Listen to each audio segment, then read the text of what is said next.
નમસ્કાર દોસ્તો, આજે પોડકાસ્ટ પર આપણી સાથે છે એક અદ્ભુત શિક્ષિકા શ્રી લીલાબેન કરશનભાઈ ચાવડા.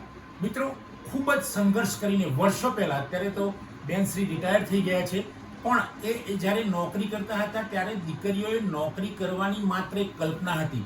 એવા સમયમાં એમણે શિક્ષિકા તરીકે ઇન્ટિરિયર એરિયા કે જે ખૂબ પછાત એરિયામાં જબરજસ્ત નોકરી કરી અને એમણે એ વખતેની બહેનોને તો ઉદાહરણ પૂરું પાડ્યું હતું, પણ આજની બહેનોને પણ એમણે જબરજસ્ત ઉદાહરણ પૂરું પાડ્યું છે.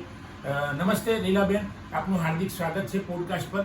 આપની પહેલી નોકરી કયા એરિયામાં ને કેવો સંઘર્ષમય રહી એના થોડી વિશે વાત કરજો. પહેલાં સૌ પ્રથમ લીલાપુરા પ્રાથમિક શાળા ઈડર તાલુકામાં આવેલી છે, ત્યાં હું પહેલી જ ત્યાં સર્વિસ કરતી હતી. અને ત્યાં મારે ત્યાં પાણીની ખૂબ જ તકલીફ હતી. એટલે તકલીફ હતી એ વખતે અમારે 1.5 કિલોમીટર સુધી માથા બેડા લઈ અને પાણી ભરવા જવું પડતું. બરાબર. અને પછી બીજી એ તકલીફ કે ચાલીને જવું પડતું હતું. પહેલાં આવા સાધનોની હતા જ નહીં. એટલે અમે 1.5 કિલોમીટર સુધી સ્કૂલમાં ચાલીને જવાનું. રસ્તા પર ડુંગર હોય તો એ ડુંગર પર ચડી અને નીચે ઉતરીને હું ચાલીને જતી હતી. તો અને ઘણી વખત મારા નાના બાળકો હતા, તો હું એને સ્તનપાન કરવા માટે બપોરે હું ઘરે આવતી અને પાછી રિસેસમાં ઘરે આવીને પાછી હું ત્યાં જતી અને સ્કૂલમાં જતી. અને એ જે તમે સ્તનપાન કરાવવા આવતા હતા, એ લીલાપુર ગામ અને ઓડાની વચ્ચે અંતર કેટલું હતું? લગભગ 1.5 કિલોમીટર જેટલું અંતર હતું. મિત્રો, 1.5 કિલોમીટરના 2 થી 3 આંટા મારવા એટલે 1.5 3 9 કિલોમીટર ચાલવાનું, ઘરે જઈને બાળકો માટે જમવાનું બનાવવાનું, આ બધી સ્થિતિમાં પણ બેને હિંમત નહોતી હારી. એટલે આજની જનરેશન, આજની દીકરીઓ દીકરાઓને મારે કહેવું છે કે લીલાબેન જોડેથી આપણે કંઈક શીખીશું અને આપણે પણ આપણા જીવનનો ધ્યેય નક્કી કરીશું. બેન, બીજું મારે પૂછ્યું છે કે આપના વિદ્યાર્થીઓ ક્યાં સુધી પહોંચ્યા હશે? તે મેં જે વિદ્યાર્થીઓને ભણાવ્યા છે એ ઘણા ડૉક્ટર બન્યા છે, કોઈ એન્જિનિયર પણ બન્યા છે અને ઘણા બાળકો શિક્ષક પણ બન્યા છે. બિલકુલ. અને મેં ક્યારેક જોયું છે સ્કૂલમાં આપની કે આપને બાળકો પ્રત્યેનું જે એમના પ્રત્યેનું વલણ, એમના પ્રત્યેનો પ્રેમ હતો, એના વિશે થોડીક વાત કરો તો. જે મારી સ્કૂલના બાળકોનો હું જેમ મારા પોતાના જ બાળકો હોય એ રીતે હું મારા બાળકોને, મારી સ્કૂલના બાળકોને સાચવતી હતી.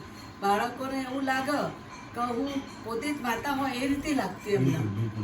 અને એ બાળકો મારી જોડે, જો હું એક દિવસ સ્કૂલમાં ના ગઈ હોય તો એ છોકરો મારી રાહ જોતા કે આજે કેમ મારા બેન નથી આવ્યા. તો મિત્રો, એક માં જેવો પ્રેમ એક શિક્ષિકા આપે ત્યારે ખરેખર એ માં બની જાય છે. અને પેલી ગુજરાતીમાં કહેવત છે કે એક માં 100 શિક્ષકની ગરજ સારે છે. આ તો માં એવા હતા કે જે પોતે શિક્ષિકા પણ હતા અને માં હતા, એટલે કેટલા શિક્ષકોની ગરજ સારતા હશે આપણે સમજી શકીએ છીએ. મિત્રો, પર્વતવાળા વિસ્તારમાં જબરજસ્ત સંઘર્ષ એટલે એની કોઈ કલ્પના ના કરી શકીએ. અત્યારે ત્યાં પંખી એકવાર ઉડીને જાય બીજા ગામનું તો એ પાછું ના આવી શકે. એવી સ્થિતિમાં પથરાળ જમીનમાં ચાલીને રોજ 9-10 કિલોમીટર ચાલીને બાળકોને સ્તનપાન કરાવવું, એમને જમાડવું, ઘરની બીજી બધી જવાબદારીઓ હોય, એમાંથી પાર થઈને એક સફળ શિક્ષિકા બનાય એવું મારી દ્રષ્ટિએ કહું છું. એમણે તો એ પણ કહ્યું કે મને સફળ શિક્ષિકા થવાની, પણ હું આ ટાઇટલ આપ્યું છે. બેને તો મને એવું જ કીધું કે મારે કંઈ સફળ શિક્ષિકા, પણ મેં ઘણા વર્ષોથી એમનું ઓબ્ઝર્વેશન કર્યું છે.